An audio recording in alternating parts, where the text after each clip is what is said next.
Okay, to start with a short Dhamma talk and then for a discussion, everyone may consent with 3 times sadhu, sadhu, sadhu.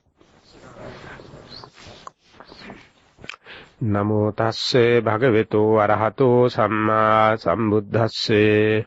Namo tasse bhagavato arahato samma sambuddhasse. Namo tasse bhagavato arahato samma sambuddhasse. Ito bho sugating gaccha sugating gantva suladdang labang labha suladdang labang labitva supatittito bhavahi ti. Dear Venerable Sirs, Dhamma friends, as we discussed 2 days before, I will give some short talk, and then based upon that, or in general, we can start a discussion.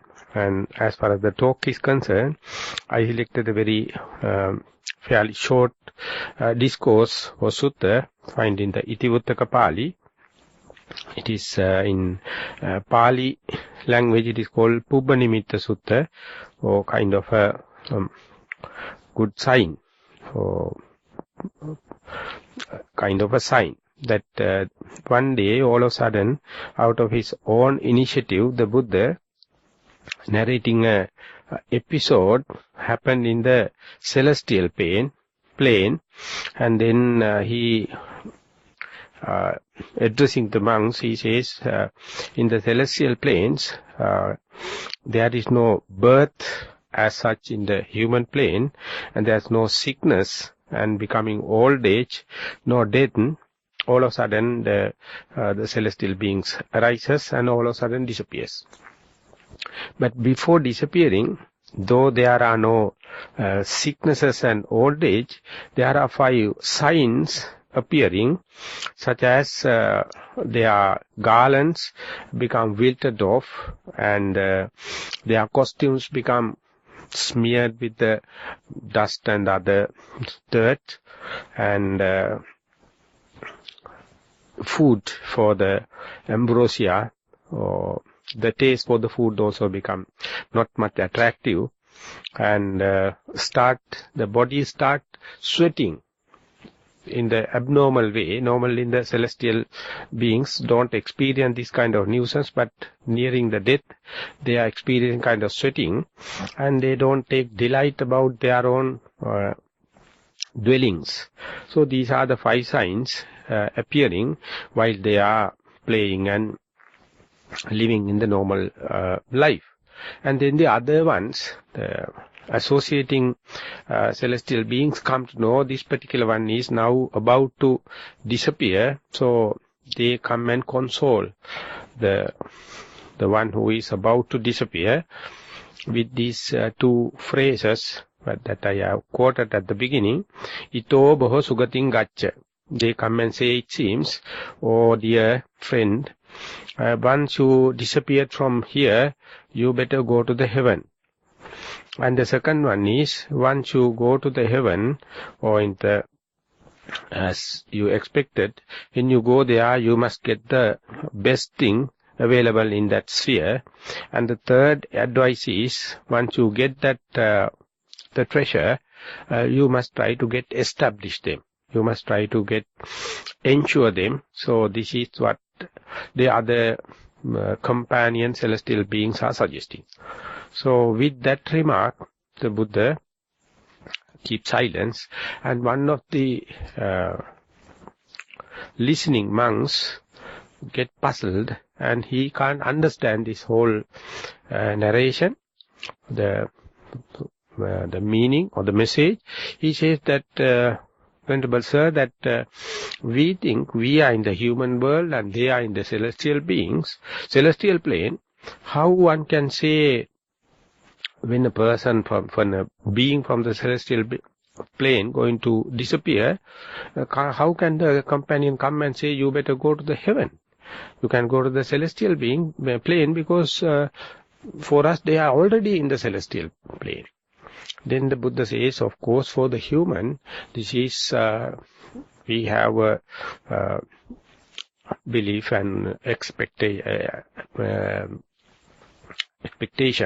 about the celestial plane, but for the beings in the celestial plane, human plane is the celestial plane. For them, once you go there, this is the best place. So then that particular monk accept as the Buddha answer it. Then he himself says, okay, Bhante will say that for us, that is the celestial plane, and for the celestial beings, this human realm is the best place. Or if it is, even if we accept this, then why they are telling, or what they mean by when you go to the celestial plane, you must earn the best, or you must get the best available in the human plane, or for humans this is the celestial plane. Then what do you mean by the best you can gain in the celestial plane? That means, in their terms, celestial plane for the human plane, what according to the answer of the first answer of the Buddha. Then the Buddha says, when whoever may be come to the human plane, the first and foremost thing is the faith. If you are faithful in the human plane, that is the biggest you can gain. Then the second answer also, that the questioning monk accept it. Then he asked, but the advice goes further. The third one telling, once you go to the celestial plane, gain the best, that is the faith, and to how to get that established, how to get it confirmed and secured, what does it mean by? Then the Buddha says that becoming the stream enterer, that means when you are practicing meditation, only you can get the unshakable faith, and you can go to the maximum of the faith. That is what these celestial beings are advising in an informal manner. That means when you go back to the human realm, don't waste your time. Be faithful at the beginning, and then right from there develop all the qualities. So please come back here as an enlightened being. That is the summary of all the three advices. So that is the short episode you find when you are reading the Pali Canon, the discourse. So this is what I thought to give little bit of elucidation, and then take it for a subject for the discussion. So first and foremost thing is that many in the among the humans, and according to the Indian belief system, and even that is almost a parallel in Sri Lanka, many people have expectation to go and reborn in the celestial planes. That is why they are engaged in this merit-making engagement and doing all the good things. And once you go there, the most embarrassing thing over there is you can't develop faith in the celestial plane according to the Buddhist cosmology, because the faith arises proportionate to the suffering you undergo. In the celestial planes, there is no such a suffering, because there is no earnings you are depending upon due to your all merits that you accumulated. So therefore, when you go there, only you understand you are surrounded by all what necessary according to your past good deeds as a result. So there you don't find any reason, in a sense, urge or any stimulation for the faith. So when we are in the human plane, whenever we get chances, or whenever we get opportunity, develop the faith, we often don't appreciate it. We try to overlook them. So this is a kind of a hint. Whatever the difficulty, whatever the pain, whatever the problem arises, it's a very good reason for you to not to indulge in this pleasure-seeking or self-indulgence things or sensuous pleasure, instead to develop kind of a faith so that you will be little religious and you will be somewhat spiritual. So therefore, once you come up to this plane like human plane, where suffering as well as the pleasure have a kind of equilibrium, therefore middle class people specifically can make use this suffering nature as a stimulant or as a starting point to rethink about the whole life, and some people take it as an opportunity to make a new way of thinking towards the religious and the spiritual way. So that is what the celestial beings are appreciating. So therefore, if we believe all the cosmological system, what is taught in the Buddhism, or believe in this all what we read in the Sutta, now we are already in the human plane. So those who have religious-based life, they are doing lot of meritorial things, expecting kind of a next best life. But when you gain this next best life in terms of the celestial birth, what you have to do is, again, you will wish to come back again to the human being. Because human plane is the best plane for you to have this kind of a balance, and there you have a bigger choice rather than in the celestial. And therefore, those who are faithful are the one developing this kind of creativity. In many other occasions also, Buddha has mentioned the biggest thing or biggest gain in this world is be faithful. This is the starting point, and we Buddhists usually try to compare the faith you find in the Buddhism as well as the faith you find in the other comparative religions. And over there, this particular faith is unverifiable, and it is starting and the end is the same.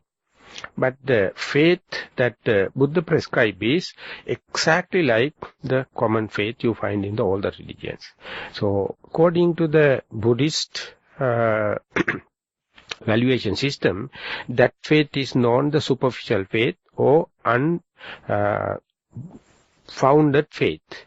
But even then, if you start with this simple generosity, and then if you are lucky, you will start with the restrainment of virtues, and if you are still take responsibility, you will start with the restrainment regarding the concentration, and still further, if you go to the restrainment regarding the wisdom, you will understand more and more you go to the core, hard core of the Dhamma practice, your faith going to become evolved and go to the higher kind of a faith that is called the verifiable kind of faith.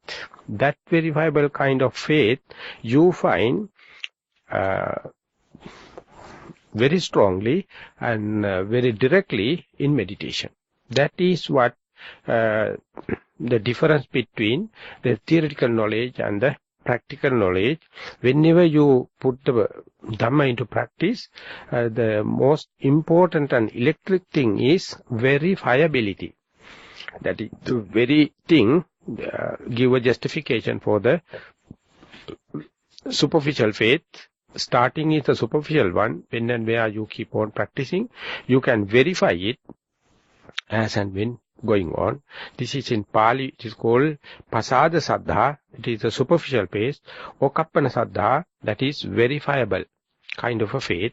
When you go further, you are the very first one to understand whether the practice, the meditation, mindfulness, concentration, going to give any kind of then and there relief. That is what we at the beginning give a kind of a stimulation for us to continue. And ultimately, when the insight knowledge is going to take the momentum, and when the natural unfolding of the wisdom going to happen. This kind of a verifiable faith ending up with the total realization of the thing in an unrevertible manner.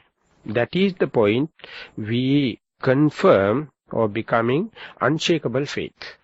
So first and foremost, that stage or threshold is known as the entering into the stream or sotapanna. So even the responsibility of the Buddha is to lead one from this superficial faith through verifiable faith up to the unshakable faith. So once someone go to the unshakable faith, still he has to achieve or accomplish a huge area. But even then, he never come back. Therefore, he will always look forward. So therefore, by quoting other particular discourses, Buddha says, if someone renunciating all his or her family relationships and all the relationship with the materiality, if he come and take the refuge of me, that is the Buddha, and the Dhamma and the Sangha, it's a heavy responsibility for the Buddha. But therefore he says very carefully, in a lucid manner, this is what you have to do. And he take responsibility to lead that particular person from this superficial faith to up to the verifiable faith. Once that he reaches the verifiable faith, Buddha is leaving him aside, because he will never come back. He will never revert back, so therefore he can go ahead. So what our effort also, therefore, that this is kind of a hint, this is a kind of a humiliation for those who accumulating merits with the idea of going to the heaven. And for the Westerners, this may be quite a strange idea, because many of the Westerners, when they are practicing meditation, never take this as a motivation. But if you go to the traditional countries, this has become the first and foremost motivation.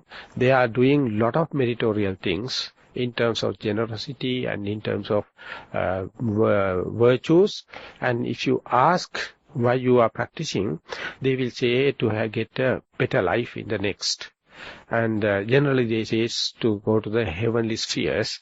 But when you go there, sorry, you have to come back again to the human world. That is what the Buddha says. And the first place. And the second one is, once you come back again, you have to take a chance whether you don't know whether you will be reborn in a sphere where you will be faithful or not. But in this very life, if we know we are already human and we have a certain amount of faith, that means that we 1/2/3 of the whole necessary things we are with. And we have to accomplish the last one, how to establish this particular faith we have through the verifiable faith and to the ultimatum of unshakable faith. So this is what we call restrainment regarding the virtues, restrainment regarding the concentration, and the restrainment regarding the wisdom. When someone is about to discern any arising phenomena through the mindfulness, this materialistic part and the mental part, that is to say, phenomena is not a solid thing, it is at least an agglomeration of two different sects, materiality and the mentality. That is one kind of a starting point of the using of the faith. And when and where someone is exceeding further, and to see these materiality and mentality never arise in an ad hoc way, there is a chain reactions and relationship, that is mean cause and effects. These cause and effects also never single effect given by the single cause. Always agglomeration of causes are going to give the agglomeration of results. But our mind always not capable enough to see all the causative causes in totality. And we are failing to see the effect in totality, and therefore most of our decisions are based on what the cause we see and what the effect we see. But when you are practicing further and further patiently, repeating the same again and again, you can see many causes are supposed to give the many results, and therefore never one cause give many results, never many causes give one result, never one cause give one result. Always many causes are going to give the many results. So therefore more and more you practice, you rather will understand there is no such a person or such a ego over there. If you have to see the whole gamut of cause and effects, then you will understand it is just physics. It is just the universal laws. If you are failing to see the whole set of results and the whole set of causes, that is how you make a vacuum or black box. That black box is being attributed by a personal self or universal self.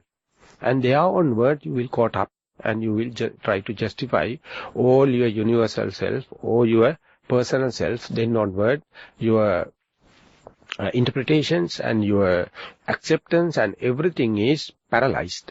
So when and where you going to see the cause and effect relationship in fulfillment, that is a very good hurdle towards the unreturnable or irrevertible kind of faith.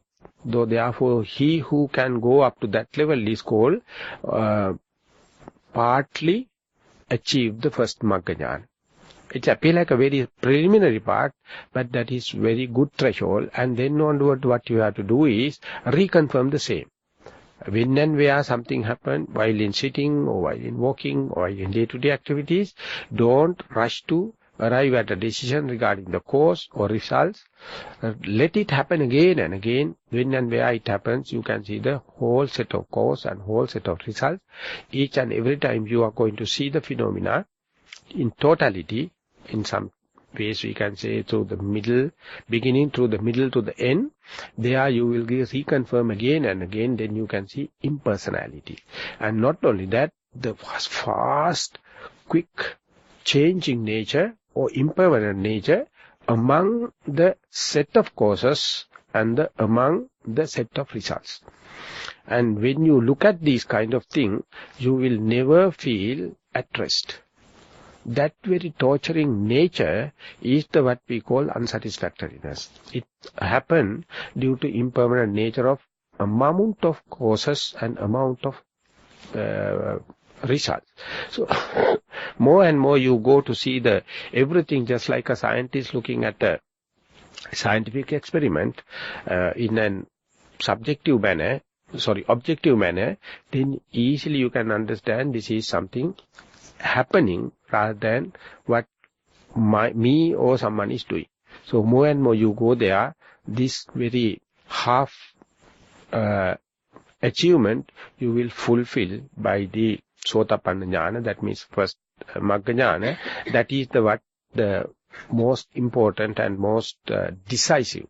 So therefore, if we are hoping that we are going to give a better chance in the heavenly plane or in other next life as a human, it is challengeful according to this particular sutta. And the second thing is, we have already certain amount of faith, and if we are undermining it, if we are not appreciating it, definitely we are asking for trouble. So what we have to do is, we have to appreciate that we are already in the human plane, we have already the faith. We have to understand whether we are really investing as and when the phenomena happen to see through it rather than react to it. If you are seeing through the phenomena, and then you are bound to see all the set of causes and all the set of results, then you will be just like a scientist doing an experiment. You will be looking at yourself in the alien manner as an outsider. Then onward, the tension, the frustration have no place to set in. So this particular sutta is leading us to appreciate the 2/3 we have already got. The human, we are in the human plane, and we have already got the faith, and the only last thing is we have to try our best is to get the establishment of this particular faith we have already got. So this is what I thought of sharing in this evening as a starting point for a discussion.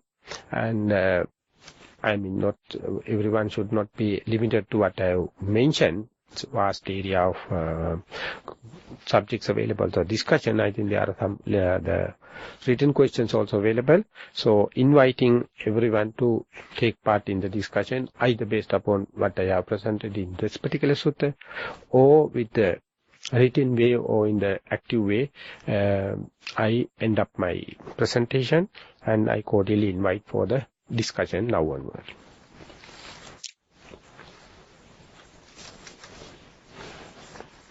Only one written question, so there are a lot of chances or room for to raise question as the discussion going on. So I will try to start with this one. The question is twofold.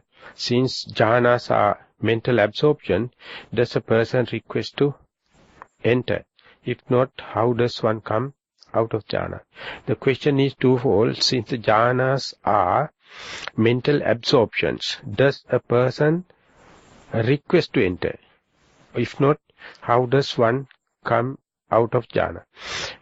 This is a technical question. Those who are taken the concentration path, when and where you come to a certain concentrations, you have to reinforce it, you have to galvanize it, and then only based upon this galvanized stage you go to the next one, and there you have to master it, galvanize it, based upon that you go to the second one, and master it, galvanize it, go to the third. Likewise, there are some pegs, you have to put tags, and then only you go.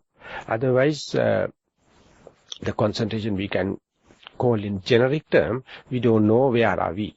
So therefore, when the concentration happens, those who are specialized in concentration have ways and means. First, to master it. Second thing is to galvanize it. So this question is asking in that sense, since jhanas are mental absorption, does a person request to enter? Should one go into the jhanic experiences, first jhana, second jhana, third or fourth, or arupa jhanas, with the determination or not? That is the first question. This raised the question is, does a person request to enter? That is, I think, better phrase. Does a person should make a determination to enter? And the second part is, if not, how does one come out of jhana? So this need some explanation. For example, if you take the first, if you take the anapanasati, that means mindfulness in the in-breath and out-breath, at the beginning you just see the in and out air, and that means incoming air, outgoing air, incoming column, outgoing column, that you observe it. So when and where the sounds, the pains and the thoughts be free of, then you can be face to face with the in-breath and out-breath. More and more you practice, what happens is the distance between the observed object and the observing mind become closer and closer. It is a kind of a sign of familiarity. When you go closer and closer, less and less chances for the hindrances to come and disturb. If you are looking at a distance, a lot of chances for the hindrances to come. When they become closer and closer, you find that a kind of a electromagnetic field is developing in between these two, and when it comes very close, you feel very, very effectively. For example, if keeping a magnet here, and if you are closing a pin, paper clip to the magnet, at the beginning you have to push it, but whenever it comes to the jurisdiction of the magnet, you start to feel little, more and more you go there, ultimately suck into the magnet. So likewise, the magnet has its own sphere. There's a zone. It has its own zone. When you come up to the zone, you have to push it, and then only it start. But when you go more and more close to, it's pulled it. So therefore, when you read very carefully in the Patisambhida Magga, Venerable Sariputta is the person attributed as the author. He says, nimitte, anapana nimitte, chittang santati. I can't remember the exact word.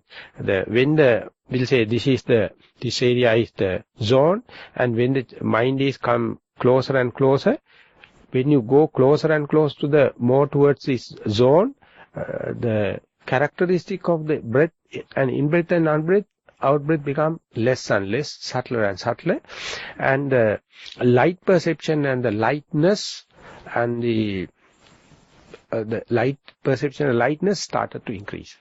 So when it is reaching that, the practitioner become very stimulated or amused, do not know what to do, because this object is disappearing. Instead, the sign, good omen, is appearing. So the teachers, for the sake of security, says, to the last drop, to the last second, take the tapering signs of the object. Don't get amused by the appearing light. And whenever you're going to give the attention to the light and going to forget about the main object, the danger is there. The liking and disliking can happen, and it can be a danger. It can be a new obsession, can be a Nissarana. Or if you are going to doubt, where should I focus my attention, the disappearing object or appearing light, that will be amount to entertaining doubts. Or if you are not going to give any attention, you can fall into sleep. So therefore, it is like a tightrope walking. Best thing is to keep the attention with the disappearing object. When it happens, the book says, and the practitioner says, this light get organized in 3 ways. At the beginning, you see the light, something like seen through the leaves of the forest. Behind the white sky is there. Here and there you find the white patches. But they are volatile. They are just going up and down, volatile. But without paying heed to that, if you keep on the disappearing in-breath and out-breath, ultimately they become like a wall-like dead white color. But it is everywhere. And usually it's like a dome shape in front of you. But still, this is the second stage.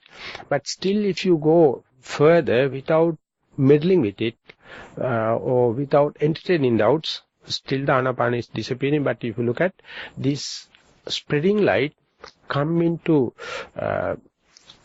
appear like a disc in front and become closer and closer, and it may be very translucent rather than not the dead white.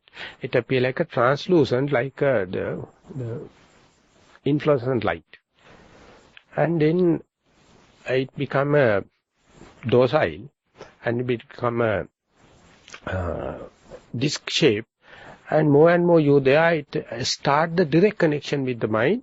And even if you're going to look out, you get dazzled. You just like a dazzled animal, it become. And ultimately, you don't know, all of a sudden you go mingle with that light. The mind go into the light. So therefore, in that very first event, there's no determination. It's a kind of one thing happening. So, but whenever the next you are going to sit with that kind of a first novelty experience, at the beginning you have the novelty, at the beginning you don't have the know-how, but next day you go there, you can monitor that light more detached way. Ultimately you become very skillful. That is called mastery. And when you come up to the very close, you can know now, you have enough concentration, and there you can make a determination, may my mind go into, absorb into that light or enter into that light. So that is a good testing. As and when you make a determination, if the mind go into this light, that indicates your demand is working or command is working, determination is working, you are mastering it. So you have to go there And after a few minutes time, you have to come back again. Again you apply, again come back again, as much as the concentration is good enough for the mastery. Afterwards it becomes faded off due to your lack of physical energy and time. And then you have to give it up. Again you go there after walking and recuperating all the faculties. When you go there again, first time you have to let it happen. Second, third, fourth time, determination can go there. At the determination also, when my teacher is, when Jnanarama is teaching, he says, at the beginning determine for 1 minute, 2 minutes, 3 minutes like. So there you see the cream, you see the real hilarious feeling, and then slowly when you are increasing, 2 minutes, 3 minutes, 5 minutes, 15 minutes, 30 minutes, 1 hour like, at the beginning, may not be in the one sitting, but if you are practicing, there you have to be little full-time meditator.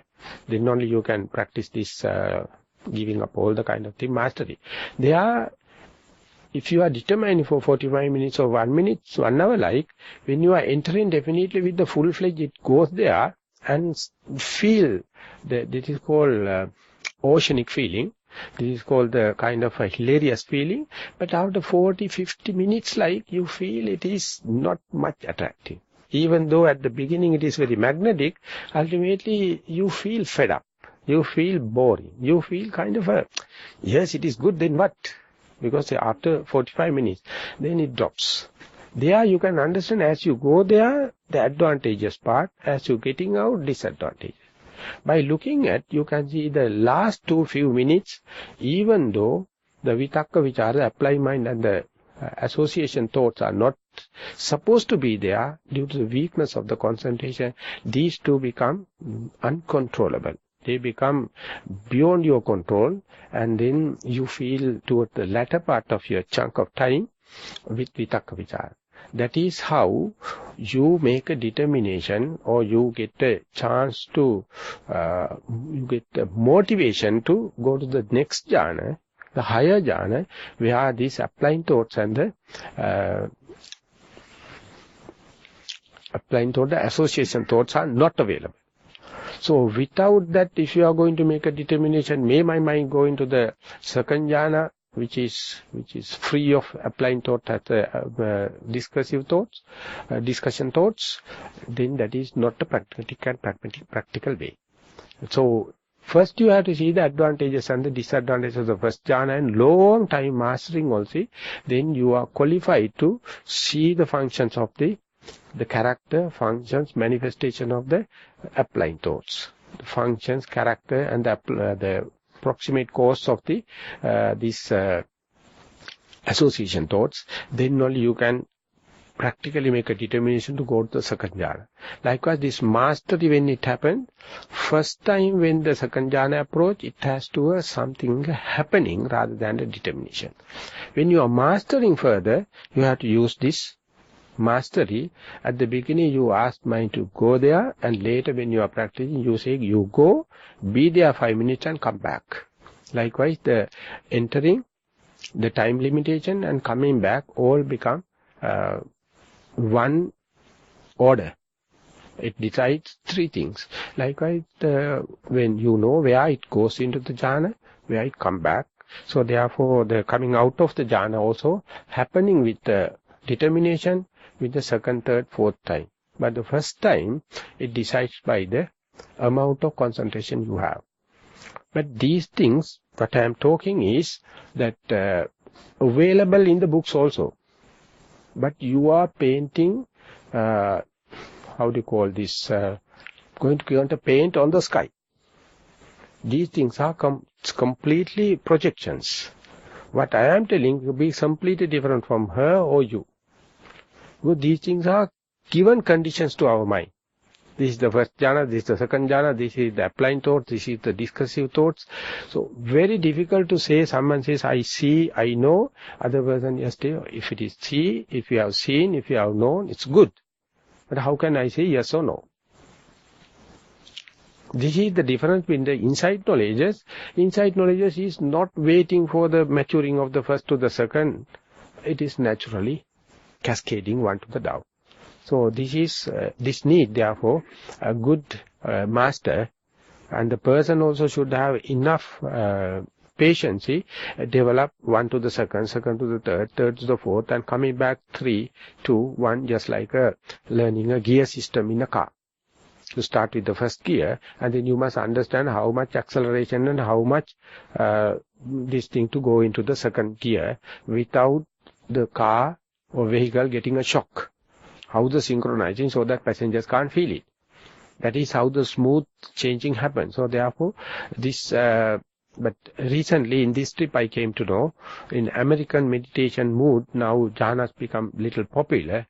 Many monks are going to give talks and books and kind of thing. It's a good thing. Good thing because it is just like if you wish to cross a stream, either you can just jump and swim, or you have to go there and see some thrown away pieces of wood, prepare a temporary raft, and then use it as a raft to cross. So jhana is known as making a raft and crossing. Direct jumping is known as vipassana or insight method. Both must be mastered, if the time permits for you.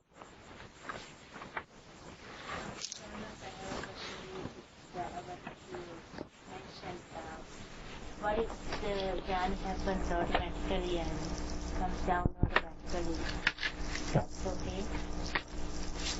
That is at the beginning. The first one must be, it is I will give an example in a Sri Lankan way.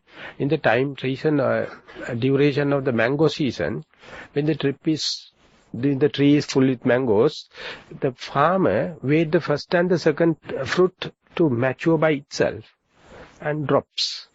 Then he shows a whole lot in the trees now mature enough. Either he can pluck them and smoke them and then present to the market, or he can wait each and other one to get into the proper ripening in the tree or fall down. So first and the second fruits falling down indicate the whole bunch of the balance is in the maturity. Something like in the jhana also, first and second incidents of the jhanic absorption must be natural. So it is, if it is so, it is not conditioned one. It is not something decided. It is not something requested. So then onward, if you wish, you can kadla dungahana kila kiyan. You can smoke and ripen it, or let one by one happen in the way. So these two available. As far as the master is concerned, if you wish to put everything into the market in one lot, you have to do smoking. So you pluck them and do. But before the plucking happens, you have to let the 1 or 2 fruits to ripen by itself. Just like when you are entering into the jhana first time, the practical way is let it happen in the natural way. That is very clearly indicated in Patisambhida Magga as well as in the Patisambhida commentary, how this mind is getting losing the interest toward the primary object and get absorbed into the light perception. So it is a coincidence. It's something impromptu happening.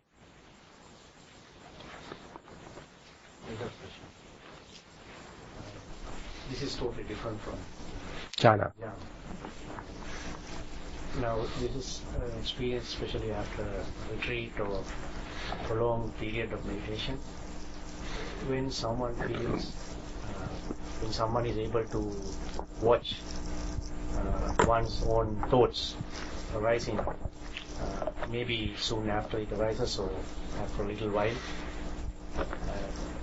some thoughts or some of the thoughts that arise, they can just disappear as soon as you see them. And some thoughts can arise and then go down a little bit, and then it keeps coming within a few seconds. It keeps coming up. And I guess my question is that there are different types of thoughts that come up, like aversion, anger, aversion, lustful feelings, or desire to have food or whatever, just different types of feelings. But why is it that some of those thoughts are more intense and more difficult to kind of get rid of than the others? That is my first question. And the second question is, what advice would you give when someone identifies that certain types of thoughts are more intense and more powerful and are difficult to deal with than the other things? So there are some two questions. So I'm happy because there's one, when I was in Panditarama, this question raised it was a very interesting event.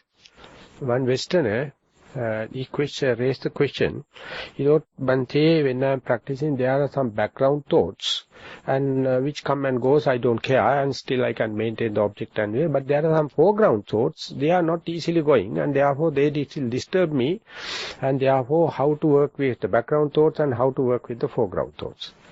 Then Sayadaw looking at it, what background thoughts and foreground thoughts? I don't understand these kind of things.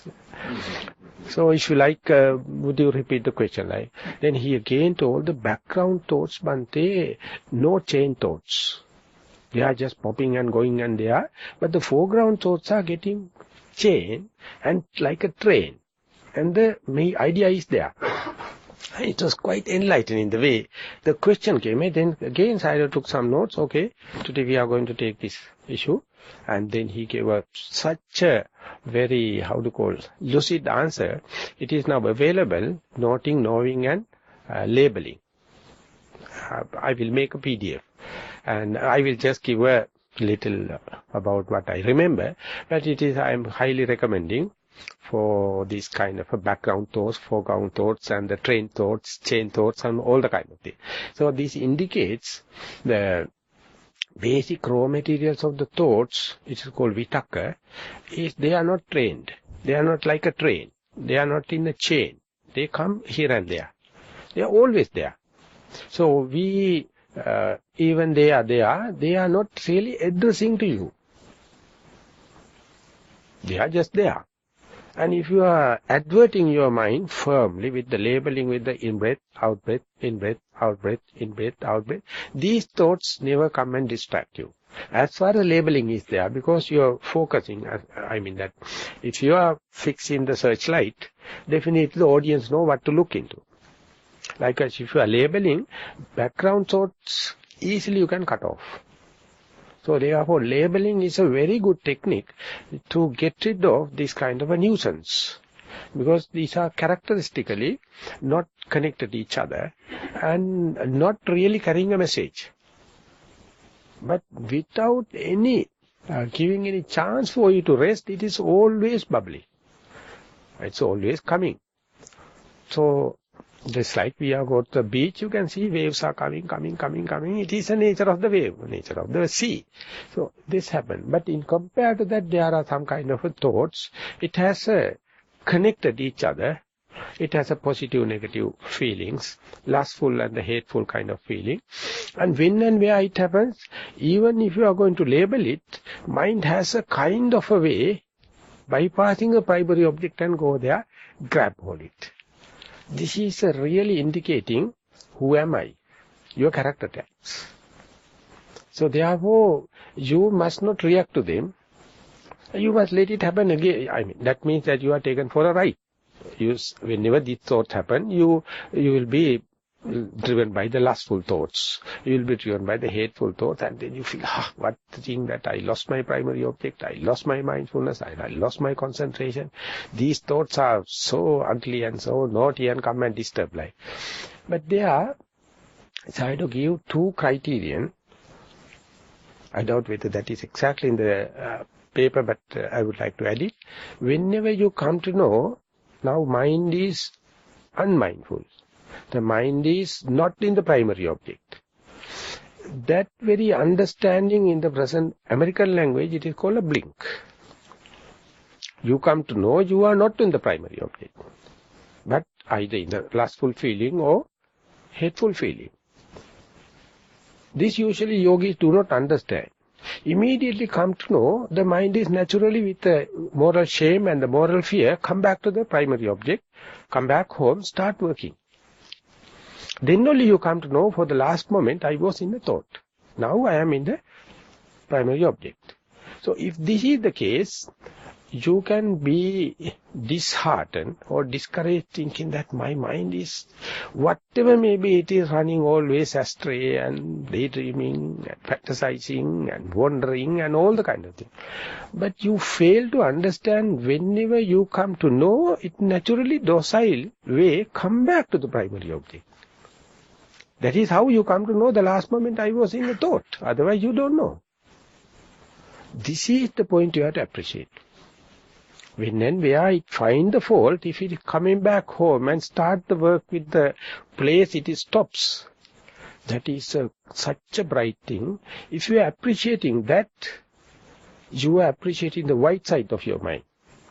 Not the naughty rut. Not the naughty, the liking and disliking. When you are keeping that open, never mind. Next time also if you wish, you go there. I don't mind. But when and where I call it, if you come back home and start the work with the place you have stopped, that is much, much appreciable. So that is called a blink. Now that idea has become very popular. And when and where this return journey happen, if you are ready to accept it, I mean that is how can I put it? It's a Sappurisa way in the Pali language. That is to say, it's a noble method. I will give just to support this one, I will give one episode. I hope you all know Achan Brahm. One day, when he was Achan Brahm, Brahmavanso is from the Perth, Australia, is yet another meditation master. He's a very good orator.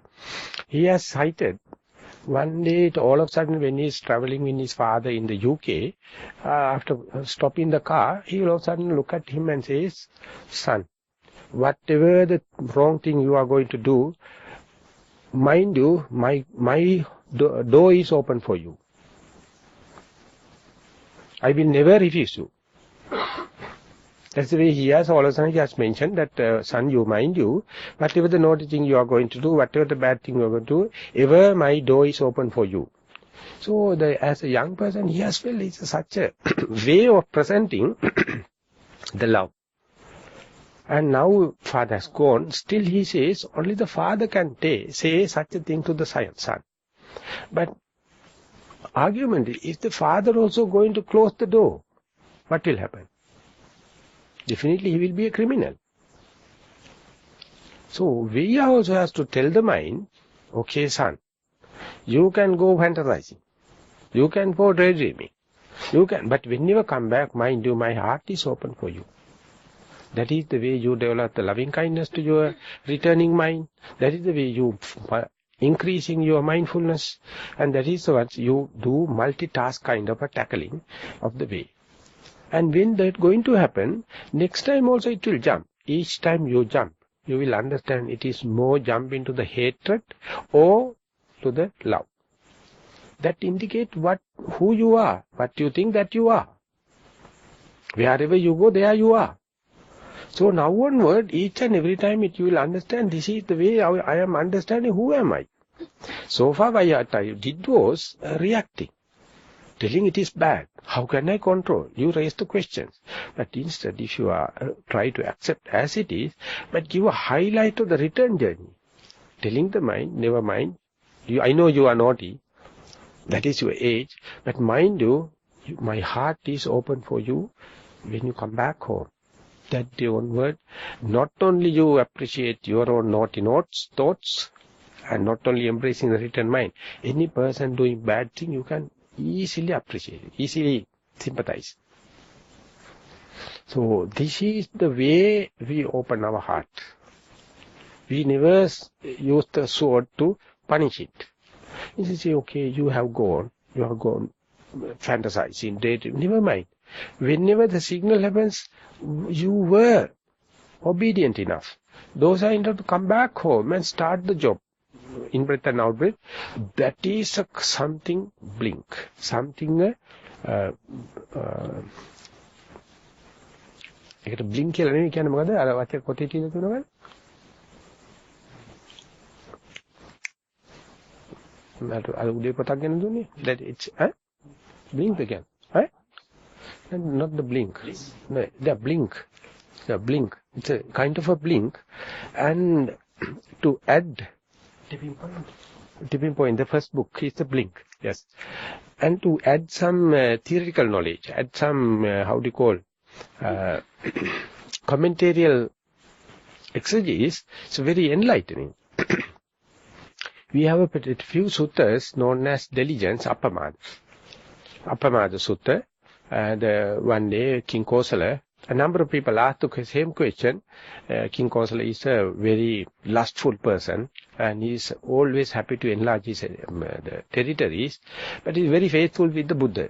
But it's a kind of a not a bright mind, but very faithful. One day he go to the Buddha. Whenever he go to the Buddha, he feels so happy to in this relaxed atmosphere in the monastery.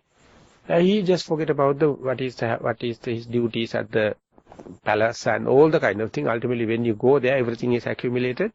So when they go there, he get bogged up in these duties. He just forget about the Buddha. He just forget about the monastery, and he find two extremes, and he can't cope up with. One day he go to the Buddha. One day, whenever I go to the palace, I think about the maximizing my pleasure, seeing and tasting, smelling, hearing, listening. I never think about yourself. I never think about this kind of atmosphere. But when I come here, I don't have anything, but I'm in such a relaxation. So there are two kinds of drives, two kind of motivations. But I am so, hacked, macerated. So would you mind to give me a single course where I can tackle both? The maximization of the sense pleasure as well as this solitude. Then can you omniscient knowledge comprehend about a single way out? Buddha says, yes. Please, out of compassion, please tell me. Then it is diligence. When be here, be diligent. When at home, be diligent, and your hither and thither, the spiritual way, secular way, all will be good.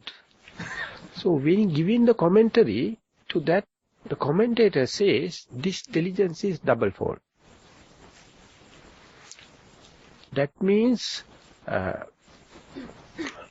preparatory kind of diligence and doing kind of diligence. That means when and where you become undiligent, unmindful, the mind says you are unmindful.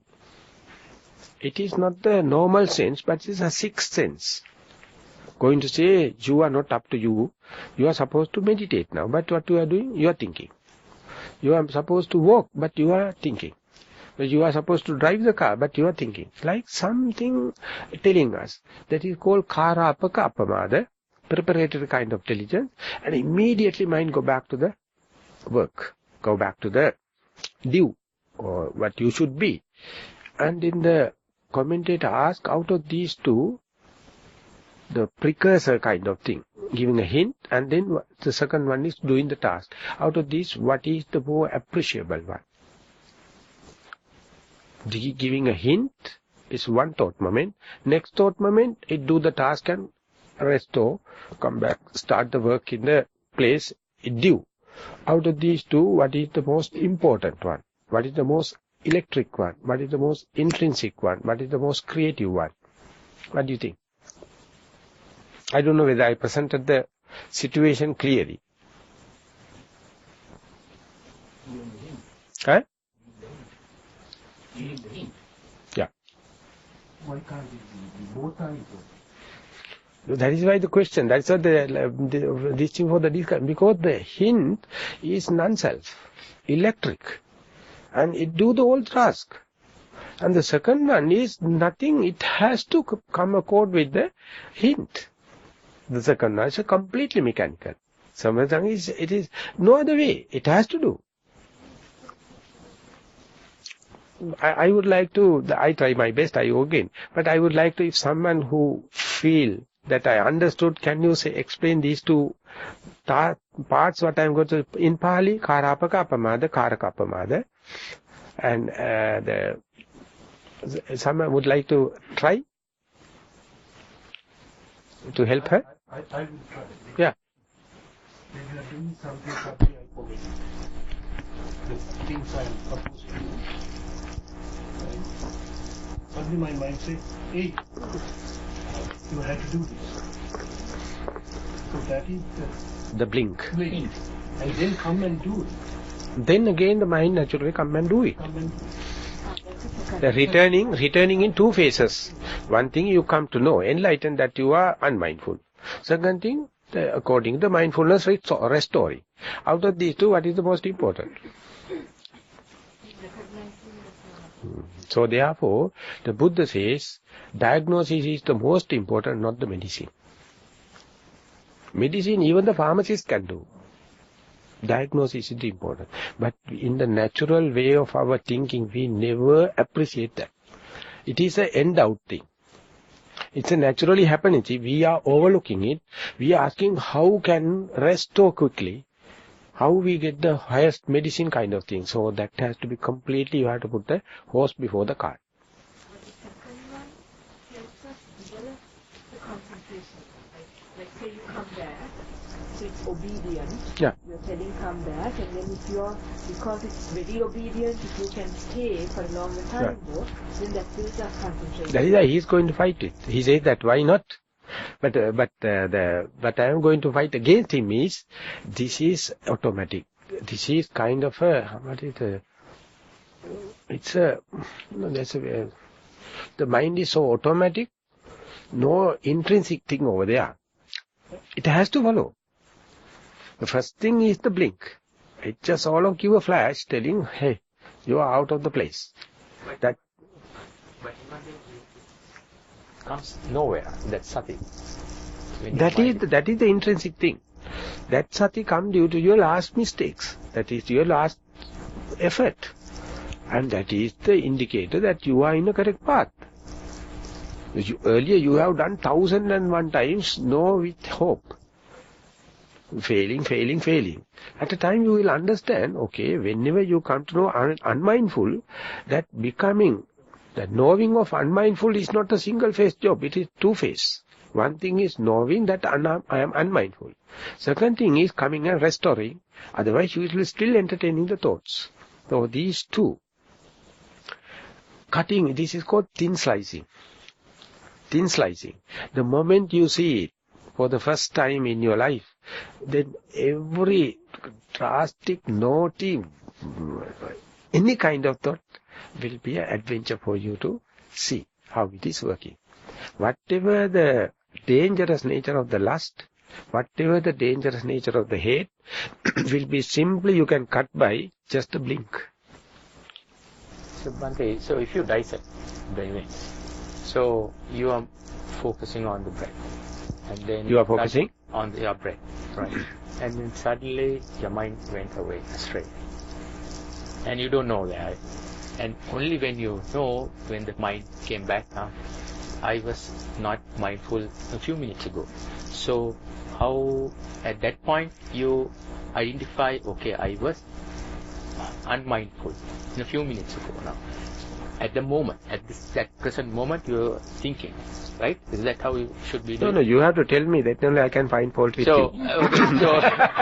So no, I was thinking when you said, okay, now you think that this is I have been unmindful a few minutes ago. So, no, the mind came back, and then you identify, a few minutes ago I was unmindful. So there and also I will tell you the horse and the cart. And then you come back. No. So whenever this thing going to happen, again and again you see thin slicing is the way you can get the mastery. If you take everything as a one unit, you are failing. That is thin slice. That is one thing. Understanding that I am unmindful. That understanding is called blink. That is intrinsic. That is electric. That is not you. That is something, endowment, you got it. But moment to appreciate what happened is a restoration of the mindfulness happened. Immediately mind start deductive in thinking, rationalizing. It is after the success. This success happened with the direct touch. Direct touch we call the meditation or your direct experience.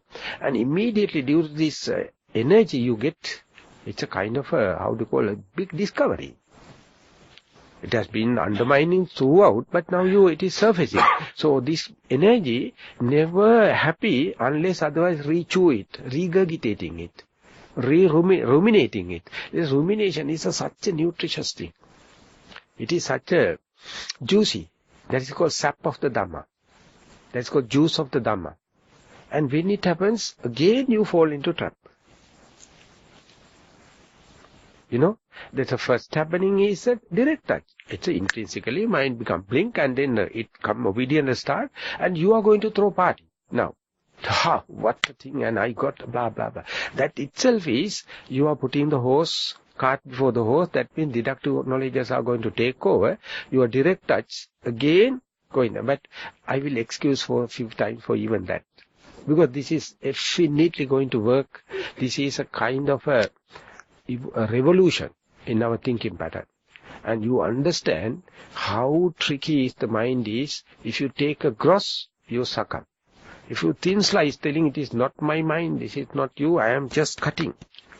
When the Sayadaw says, he says that when the good housewives slicing the carrot, but you have now slicers, I know it is doing a better job, but early time, how you are slicing the carrot, how you are slicing the leek, how you are slicing an egg, it's such a way. So likewise, thin slicing has to develop each and every time. One day you will get the vibration of the event and the vibration of the mindful come in par, equal. There you can see, this happened in bifocal way.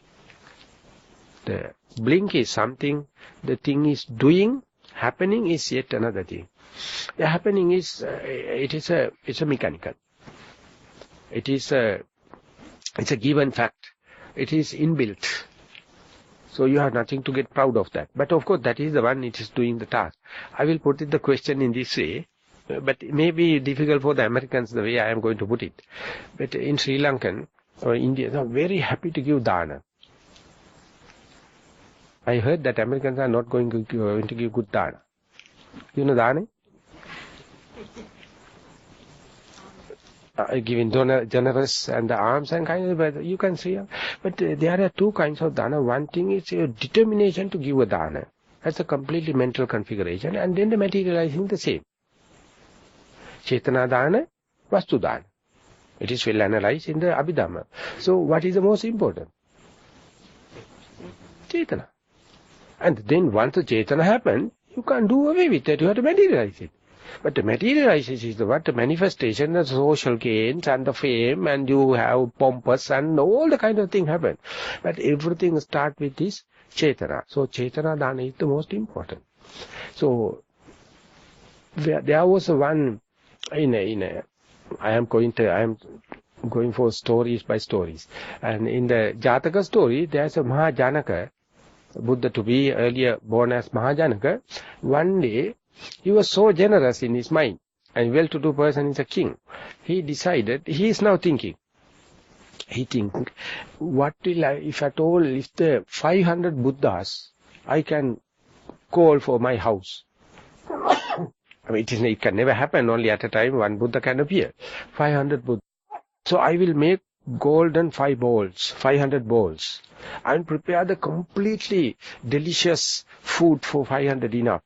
And I'll get 500 maids to offer. And kind of he is thinking the maximum way, how can I give a generous thing. So ultimately he thought, what I am doing is just thinking. But later, once he became the Buddha, he says, even that thinking, I mean, the Chetana itself is never happened by an accident. So once that happened, all the implementation happened. So in our life, we often overlook that. Our good qualities, always we see, whatever the effort I am going to do, my mind is wandering off. My mind is not this thing, and it is always behind the lust, always behind the hate kind of. You see only that part. But you don't know in the samsaric journey for the first time. There's a kind of a sixth sense started, the blink, and then it happened, it comes. That very coming, you have to say, oh my son, mind you, my door is open for you at any time. So that is the kind of embracing. So when it's embracing, he will never go in search of other places, even the trouble time, come home, father's home, and the good time also. So then you are giving a award, giving a encouragement for this returning mind. So this is regarding the second part of the thoughts. No, I have to go a little bit. This is a very interesting, how to call. I am also caught up in the discussion. So, when these two happens, one thing you have to understand, 95% of our thoughts are inner thoughts. But unnecessarily we are worrying. Inert. It is no use, no value. And inert value? Inner thoughts. But we are always discouraging, together with that 5, the essential thoughts or things thought with essence, as is inert, we treat equally. So therefore we are burning so much of fuel, thinking we are wandering mind and thinking. But you analyze and see the background thoughts and the foreground thoughts. Background thought means bubbles, no train thoughts, not addressing to you. And you see, never mind, put it back to the background and take the foreground, about 5%. It has a meaning. But even then, soon you come to know, the mind has a chance to come back. And there also you can say, this is the real adventurous mindfulness. I never had sharpened my mindfulness with the background thoughts. I'm always sharpening my mindfulness with the foreground thoughts. When it happens, the mindfulness becomes boosted. This is, you will, how can I say, you will be happy to see, you will one day thrilled to see, this is basically happening in walking meditation. In the walking meditation, not in the turning point, when you keep on walking, you can see, yes, you can as well see the left leg, right leg, left leg, and still you see the sounds are there, thoughts are there, other bodily pains also there. Should I note the thoughts? Should I note each and every sound? Should I note each and every pain? Or should I go with the right and left and kind of thing? When this is happening, if you raise the question like that, say, if the thoughts are background thoughts, don't worry. If the sounds are not addressing you, don't worry. If the pains are not unbearable, don't worry. You just keep on. Ultimately, you will understand, being two objects, the touch of the left leg and the thought, given in the same table, you have the adverting power. Should I go into the touch of the ground or the thought? It's completely a choice. Untrained mind gives the equal chances. But if you select the touch of the ground, that means you are neglecting and rejecting the thought. Moment you give even a side look to the thoughts, what you do is you reject the touch of the ground and you are selecting the thought that you are the vulnerable, you are the culprit, going to give a chance for the astray thoughts. This can be very easily explained by the Maname Jatake. Maname? That is also I have to teach. There's one prince gone to in the ancient time, gone to a far away place to meet a professor, and ultimately he became the batchtop. And therefore at that time the professor's daughter married to that batchtop is the tradition. So ultimately all of a sudden, given that beautiful girl married to in the, the legal way. So then he say goodbye and on the way back coming home. But they have to come through a thicket of the forest. So, but the prince is very robust. He know all the arts and kinds. But the newlywed, the bridegroom is very, very soft and kind of thing. When they are going there, aborigines coming to see, because this is a nice girl with lot of garlands and the jewels and kind of thing. And ultimately fight happens. So therefore the king knows he has the weapons and he can kill it, but he says, let the group go there, let the leader come. We will give a fight, a wrestling fight. Not with the arms, because I am very skillful person, I am with the arms. So therefore he take all the arms and give it to the newlywed the bridegroom, and then both of them are wrestling. After the wrestling, he put the the Aboriginal leader down. And now he wants to kill. Because it is proved. Now he is the person winning. And when he is asking the sword from that bride, bridegroom, bride. And you see, sword is put in a shield. She presented the shield into the person who is in the highly fighting. And then the prince looking at the bride and says, she is never give the sword and give, instead give the shield. And when he is going to remove the sword, the other person take the opportunity, put him down, take the sword and cut the throat. And there, the bride's idea was with that Aboriginal leader, not with the married prince. So at the end of the real tit-to-tat fight, her preference is not with the king, the registered husband, but her idea was with the Aboriginal. So you have to ask your mind, are you with your step or going to give the sword to the step or sword to the thought? And our mind also such a, I don't know what are the terms, is always waiting for astray thoughts. Leaving aside this, your due object. So you can see the, how do you call, chapalagati? Fickle. How the fickle mind. So these things you can't study at the early part of your meditation. When you go further and further also, when it happens, don't get discouraged thinking that at such a level also the astray thought comes and what to do and all the kind of thing. Just observe them. These are everything served in the same table. Whenever you get a free choice, you can see the cussedness of your mind, the fickle nature of the mind. And just see it. Don't try to camouflage it. Don't try to say, whenever the situation of the mind is searching for these dirty things. I mean, that is the truth. That is the Buddha says, the suffering nature. See it as it is. See it red-handed. And once you, 2 times you see it, you will never be taken for a ride more and more. But are we bold enough to take this event in such a bright, such a electric, such a intrinsic, impromptu, improvised way? That is the task of the insight yogi. Once you develop the mindfulness, you have to use it. Just like a person who is using the sword, your hand must be very flexible to use it anyway.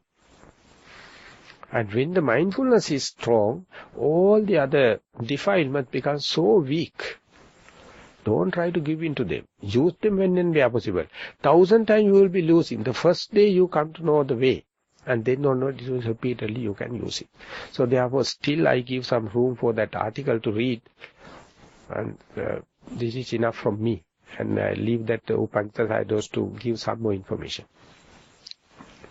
There were some questions, I stopped, sorry.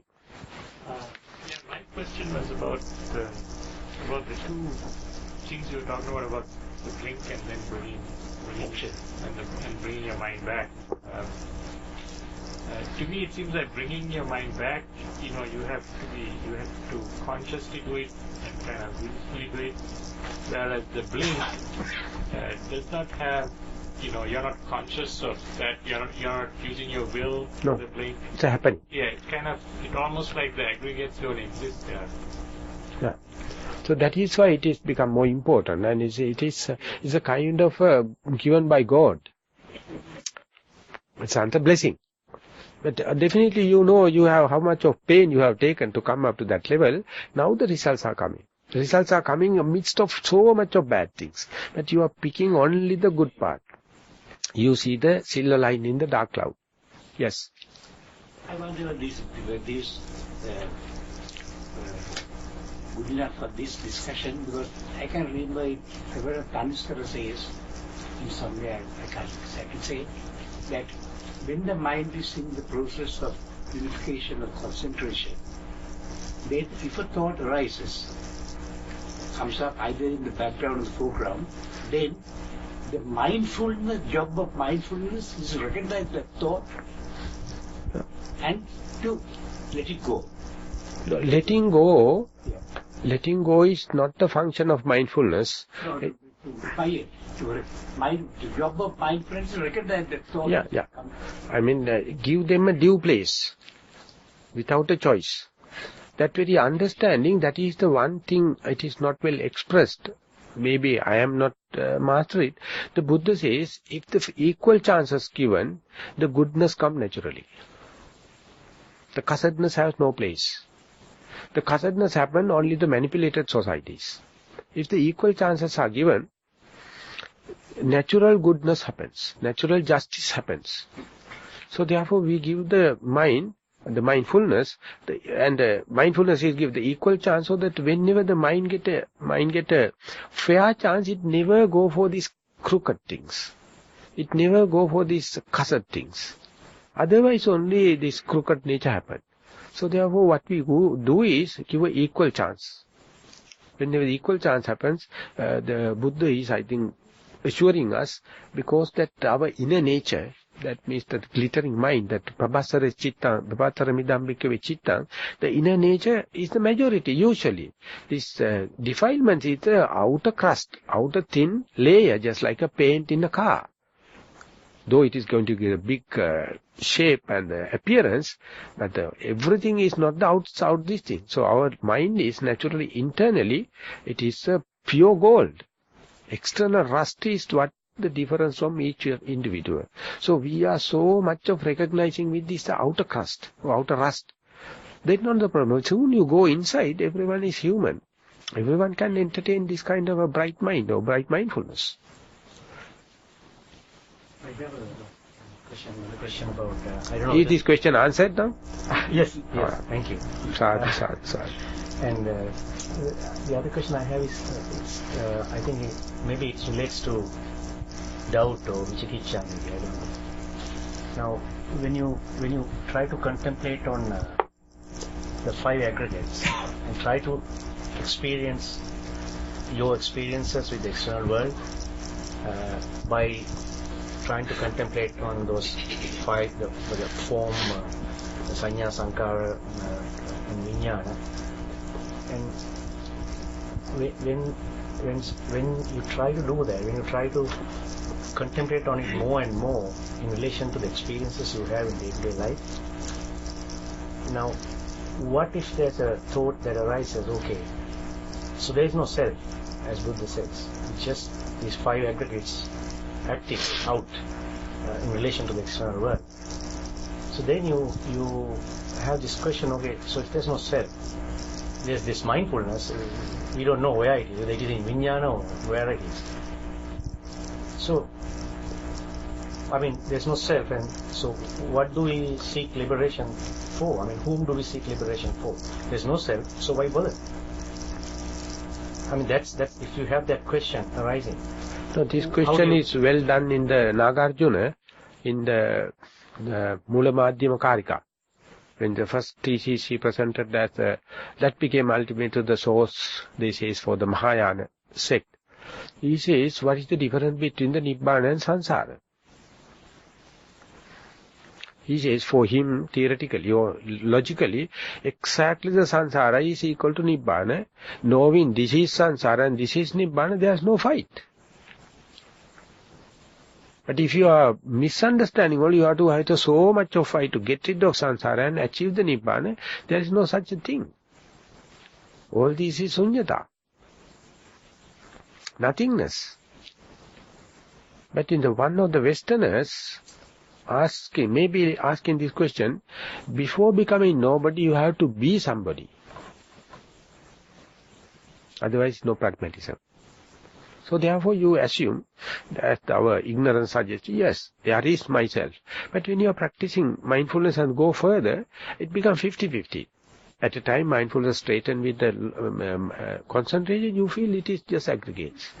But again, when and where the kind of a perversion or the dormant tendency comes or defilement comes, again you feel the self-appreciation and indulgence and the sense pleasure.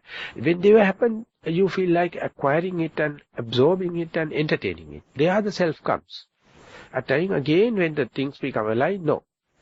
When the things become scattered, the fragmented mind, self comes. So more and more you go there, you have nothing to give any opinion poll. You have to keep on practicing the same thing. Bahulikata, when they are, the momentum is lead more and more you to see things as they are. The mindfulness as concentration you try to keep as intact as possible. Then nothing to prove, nothing to argue, the thing will be naturally suggest. The Upanishad side, when he says, so when there's a case in the court, Supreme Court, murder, and the person is presented by the police telling this person has killed so and so, so, so. So what the first judge is asking from the particular culprit is, have you committed or not? If he is committed, nothing to do, he can dictate the punishment.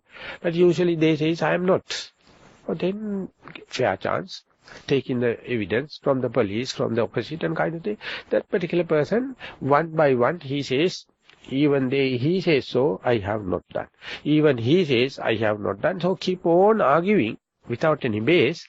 But ultimately what happens, the whole court, not only the judge, not in the opposite, come to know this particular person denying without any justification.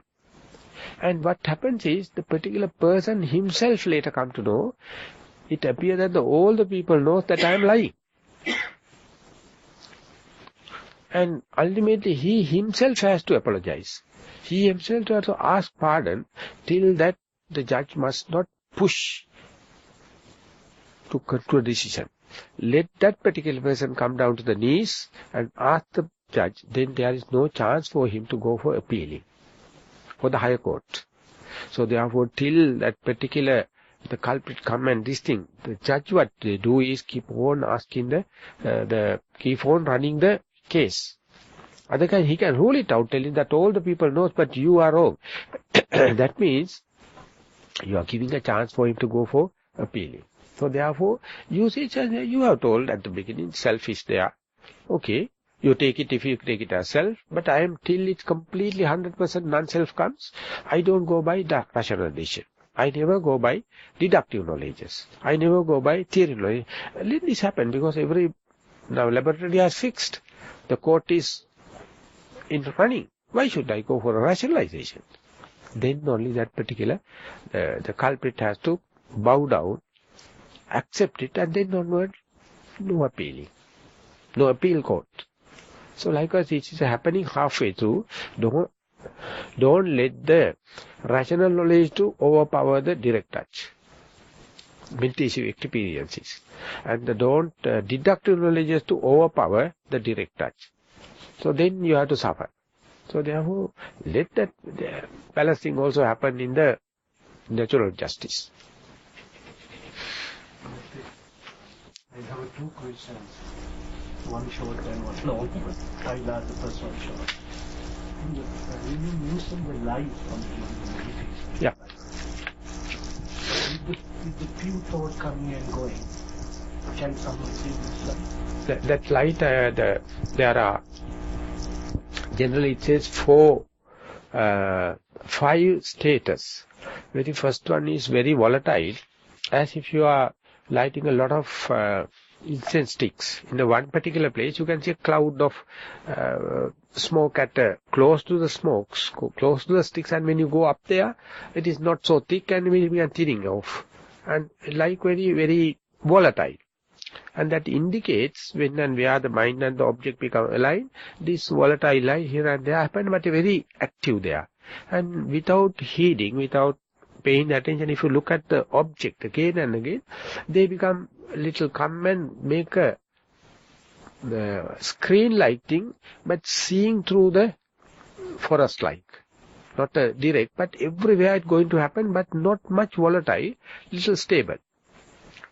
And that yet... Can it happen in uniform area or can it happen... It's a patches everywhere. Transition, polytransition. Yeah.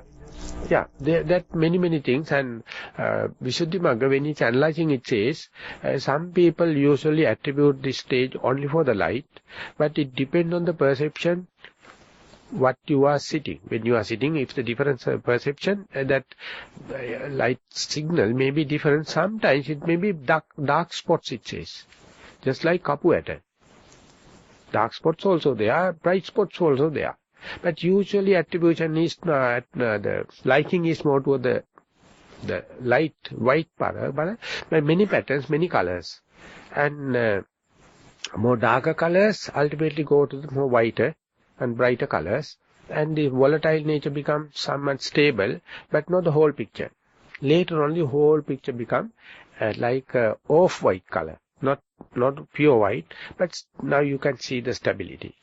And even then you have to keep the attention in the primary. Then only they become in a three-way, become,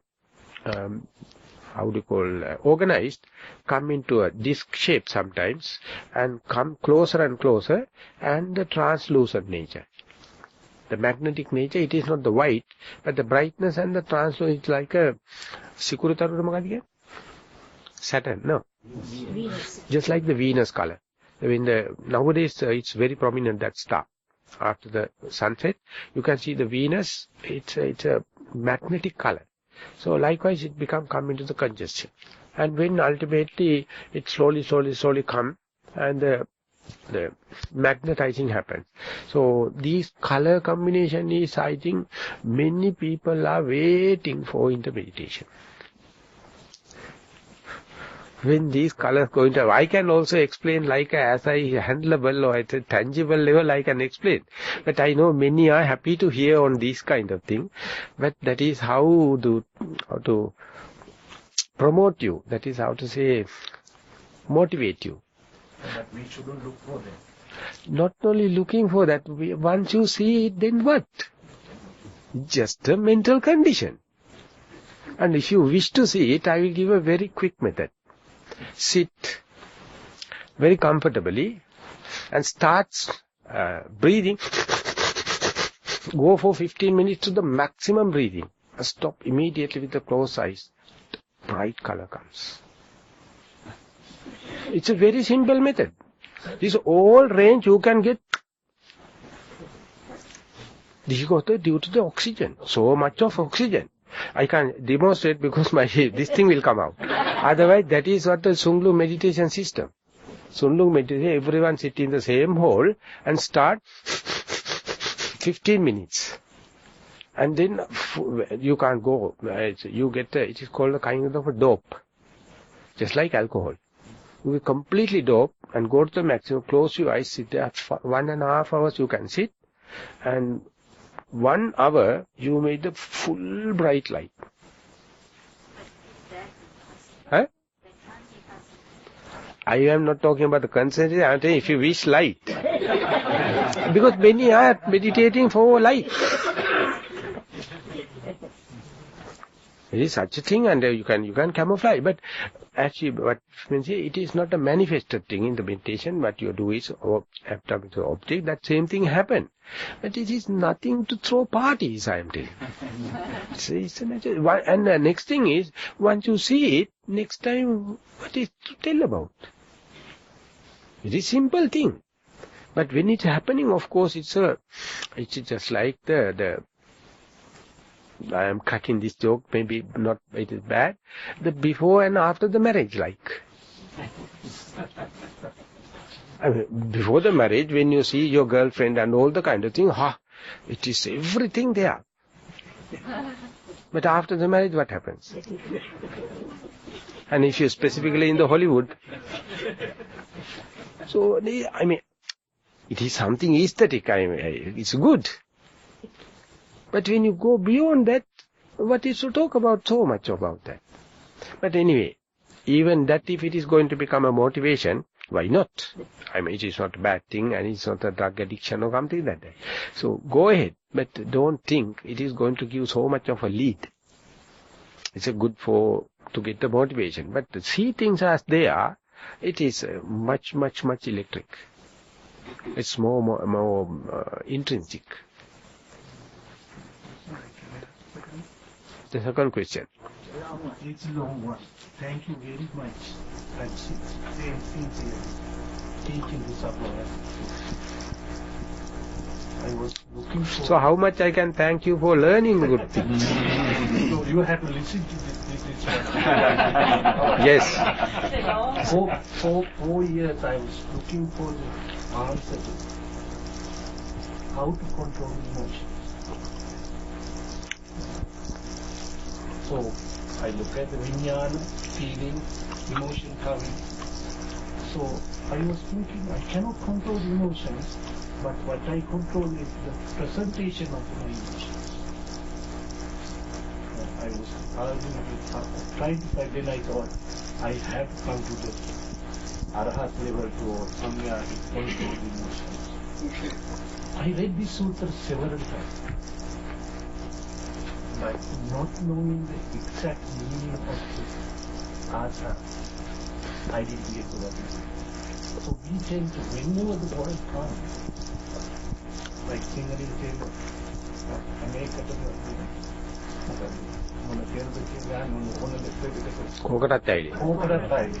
It is called name Ambrosia. No, Ambrosia. This one Panacea. So what every time if you know person know the meaning, then we put it into desire. Yeah. I went and I read the sutra again, thinking that asa is a desire. I wanted to practice it. But now I practice it. I know where to control. I can control it. I started in the morning now. Read the sutra, 7 way of 4 criteria and 7 ways. But my question is, are there any other critical words? Critical? Word like asa. Ashrava. Like something. We read it, but we don't get the meaning of it. No, of course that ashrava is not easily reachable. Anusaya also exactly the Asaya Anusaya is usually behind the screen working, and they are working in that is why when I am working with that Professor Padmasiri, he told that often I am mentioning about this Vanchanika Dhamma, the perverted nature. The perverted nature is hard to find it because it's working in a camouflaged manner, a double action. So you have to understand in the transgressional kind of defilements, directly you can tackle and you can see that when you are transgressing, others also can see. When killing, stealing and all the kind. So therefore, there's no much of argumenting. Every citizen will say it's bad. But when you are talking about the obsessional kind, you only know, but right-hand people know, you know how to camouflage the emotion. Even if you have the lustful feeling, you never show it, and you know how to behave like a gentleman.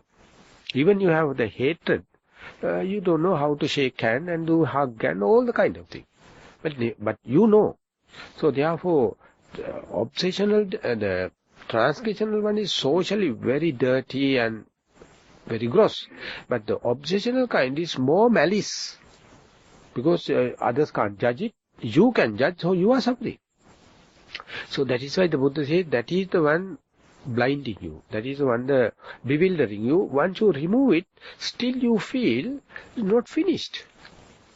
Underneath there is one, even you don't know.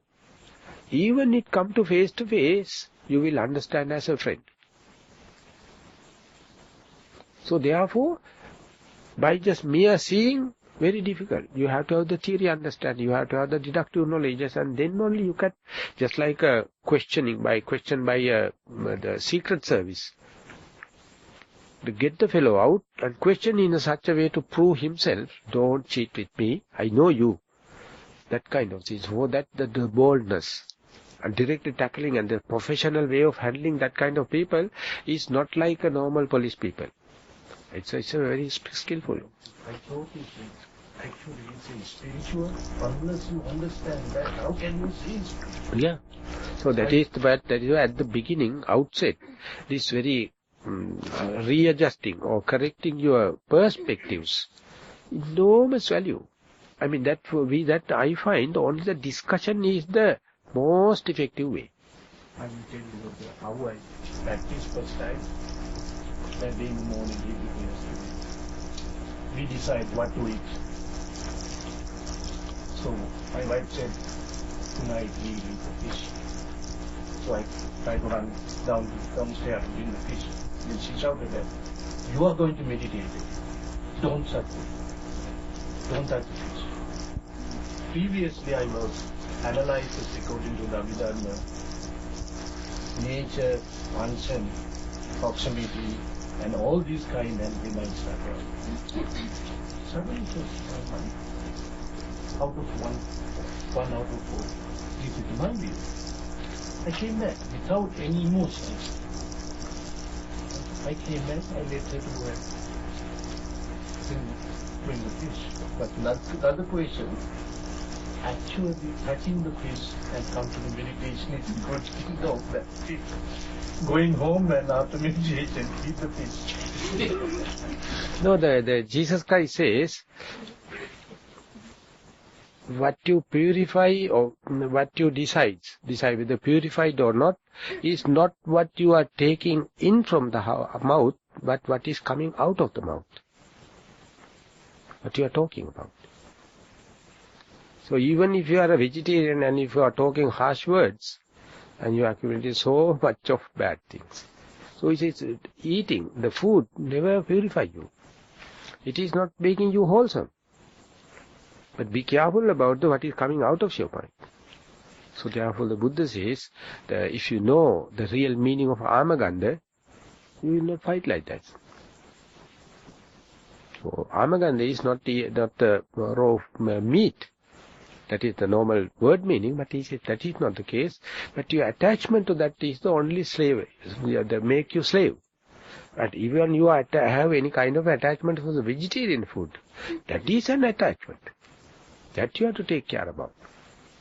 So therefore, by eating, you can't becoming an enlightened. Food won't make you wholesome or unwholesome, but that does not indicate that you have to kill everyone and got the kind of thing. But instead of the pavattamansa, the available meat at the market is just like vegetables. But if you are ordering this animal for me or kind of thing, then you are taking the due share. But otherwise, the pavattamansa in the market, that even the Buddha has taken, but the vegetarian won't accept. They don't wish to hear that Buddha has taken meat. But there are few incidents that all the monks knows. When you are reading the monastic code, the Dhammajiva came and offered the Buddha. And number of cases there are that people came and offered the non-vegetarian to the Buddha. So therefore, whatever may be, if our life becomes simple, if life becomes straight, and that is the end will justify by the means, that is the character of mindfulness, and that the end results also, the final liberation also, make us ease, no tension, no frustration. So when you are practicing, here and there you get glimpses. It is called in Japanese, they say satori, quick enlightenment, little by little. But ultimately leads to the full-fledged, that means non-destructible kind of faith. Okay? Yesterday you said about minding your own business. Mind your own business, yes. Isn't that kind of a selfish act? Yeah. So that is the Theravada tradition, specifically when we are meditating inside the forest and not sharing with others, we are heavily criticized, even by our family members. We are selfish. But the thing is, without you become qualified, without you become suitable for that, if you go there and help others, do you consider this as a help? Done by the unqualified people or assumed people, or it is called with the vested interest? Is someone going to do you accept this as a genuine help?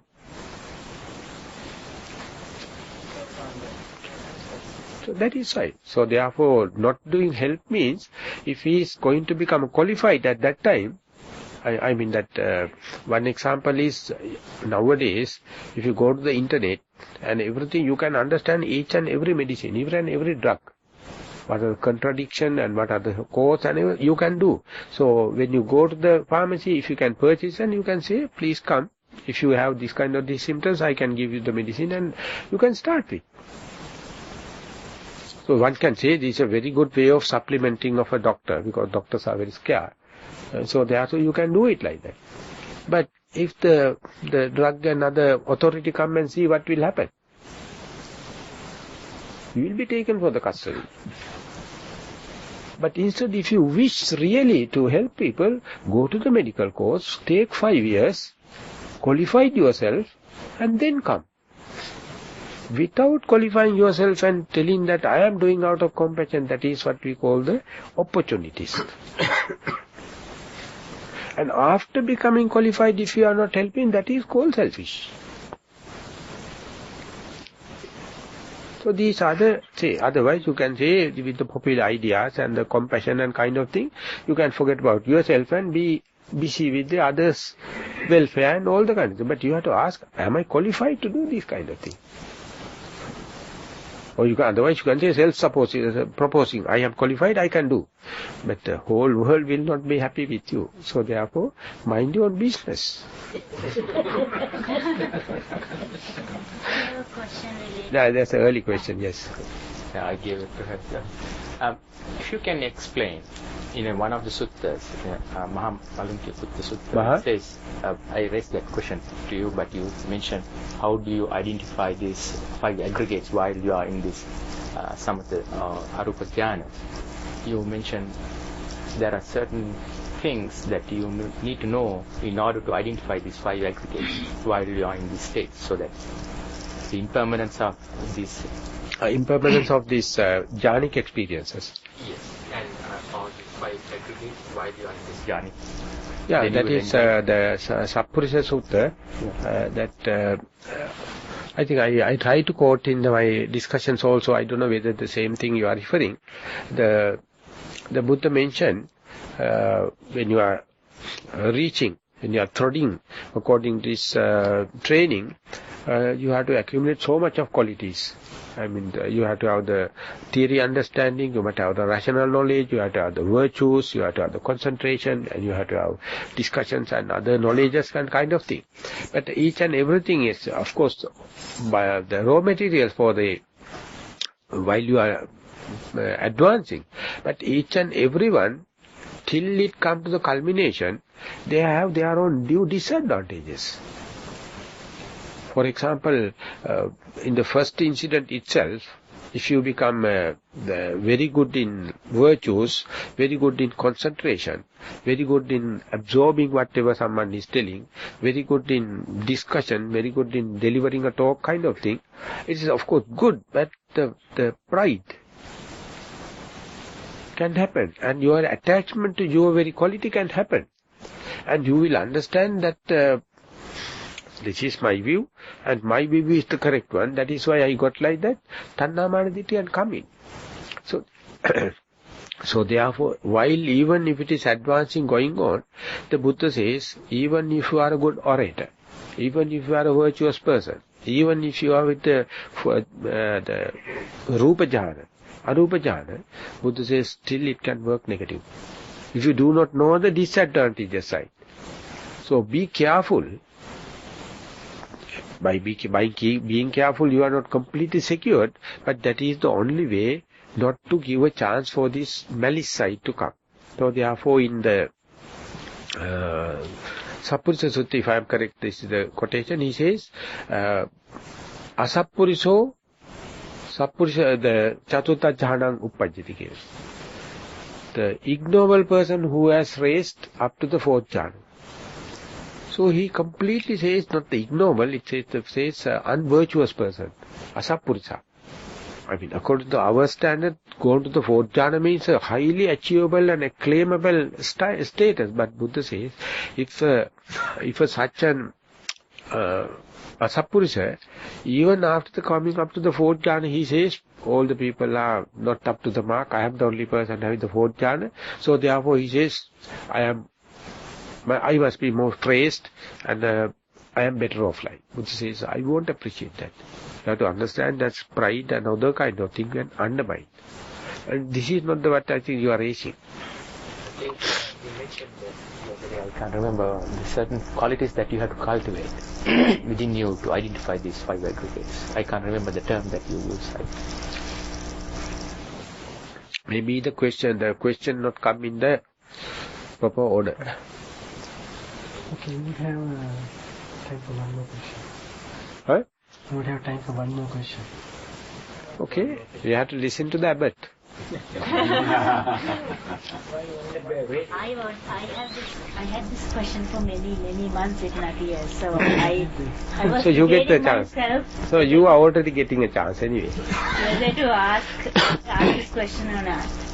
But I thought, I should, because you've given us so much knowledge and everything. So I'm sure that you will have good answer. What do you think about the photographic memory or images that you could get in meditation where you have no knowledge of? What are they? They are just bubbles. They are just flashing clouds in the memory, in the mind. Just like inner thoughts. Just like blinks. They are not related to anything in the past? Related anything to your sense faculties. If you are going to get rid of them, they are nuisance. If you are thinking photographic memory is good for getting an exam and becoming a this and that job and going to get some money and politics kind of, it's good. But ultimately that is also going to result of the same thing. So they are just bubbles. They are just passing clouds. Yeah, it happened to me only once. And then Only? Yeah, only once. But it was something I personally experienced and it was something like a place in India with all the buildings. It's like somebody's art. Somebody had drawn the whole city with people and the buildings, which I have never seen before. So I don't know what that was. So still keep it for the whole your life, you don't know. No value.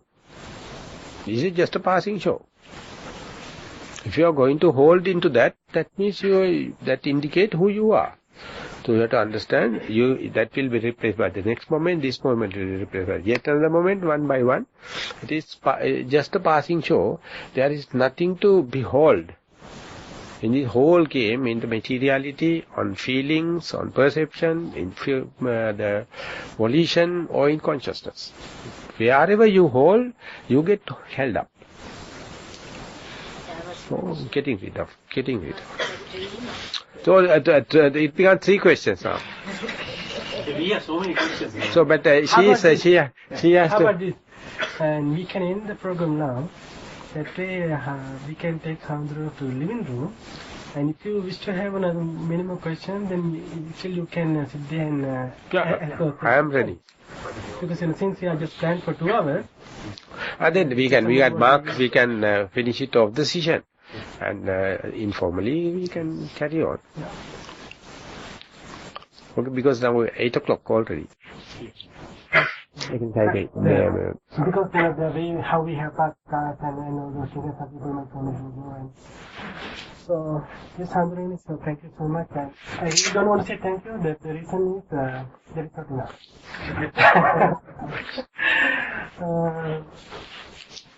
So you all are victims here for it because we had a wonderful day here and we got a lot of Dhamma and a lot of booster. All of us, including monks and all our friends, including our sisters. It's a wonderful opportunity. I think we have to carry on. That way, indirect invitation to come back. So, alhamdulillah, we are very happy to have you, and I think we are blessed to have you. Here, we would like to thank all those people who helped bring me here, especially Sunil, who had planned this trip, and then Nissarana, who start to run like a horse, make everything happen like this. I'm not going to take a long time. Thank you so much for being with us and have a wonderful time. Please come back again. He says, sadhu, sadhu, sadhu. I feel sorry about my cold, but I think I fared well.